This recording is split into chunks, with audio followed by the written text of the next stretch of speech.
아휴, 나 요즘 너무 힘들어. 에이씨, 나 때는 말이야. 아니, 한 번만 들어봐. 너는 그게 문제야. 아니, 내 말 좀 들어봐. 됐고, 내가 형으로서 한마디 해줄게. 아니,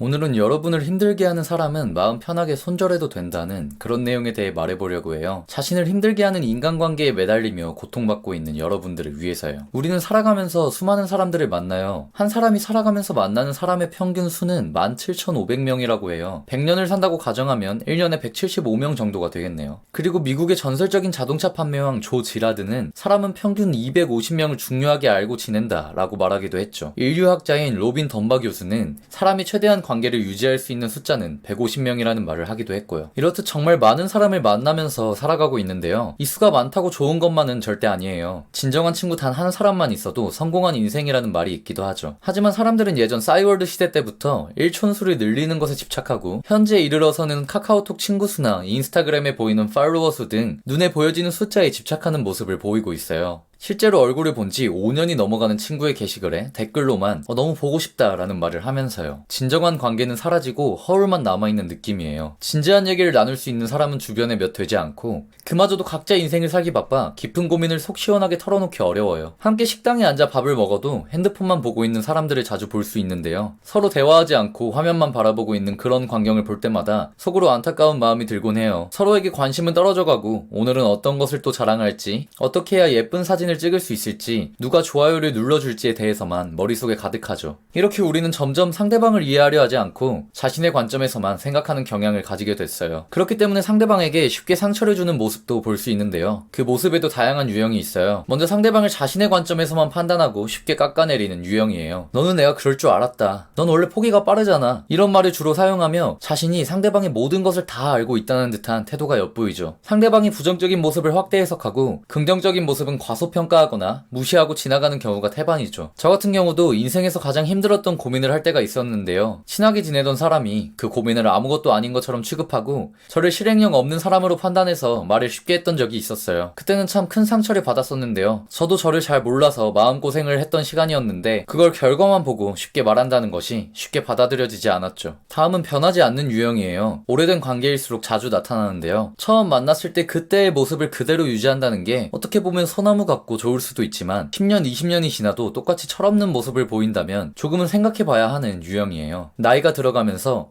자연스럽게 하게 되는 여러가지 인생의 고민에 대한 얘기를 전혀 나눌 수 없고 언제 만나도 맨날 했던 얘기를 반복해서 하게 되죠. 술 마시면서 놀았던 그때 얘기, 언제 어떻게 놀았던 그런 얘기 등 재밌고 웃기긴 하겠지만 정말 매번 반복된다는 게 느껴진다면 조금은 거리를 둘 필요가 있어요.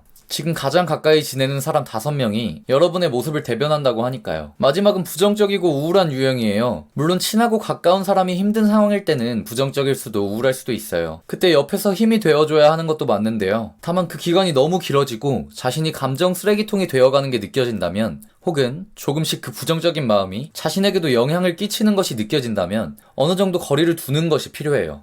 다른 사람의 인생을 위해서 본인의 인생을 희생하기는 쉽지 않은 일이니까요.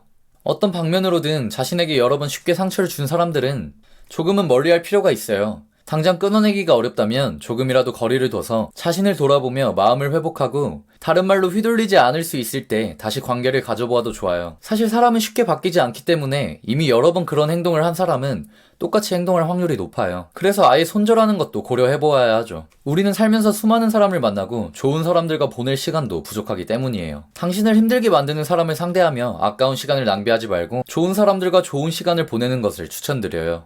지금 주위 사람들을 돌아보고 떠오르는 사람이 있다면 관계에 대해 진지하게 다시 한번 생각해보세요. 얽혀있는 사람들이 많아서 그동안 쌓인 정이 많아서 그래도 나쁜 사람은 아니라고 생각해서 등 여러가지 이유로 불편한 관계를 지속해왔다면 딱 한번 마음을 먹고 멀어져 보세요. 그 후에 시간이 지나고 그 행동이 자신에게 어떤 영향을 미치는지 살펴보고 앞으로 살아가면서 만나는 사람들에 대해서도 적용해보세요. 여러분의 인생이 좋은 관계로 가득하기를 바라겠습니다. 감사합니다.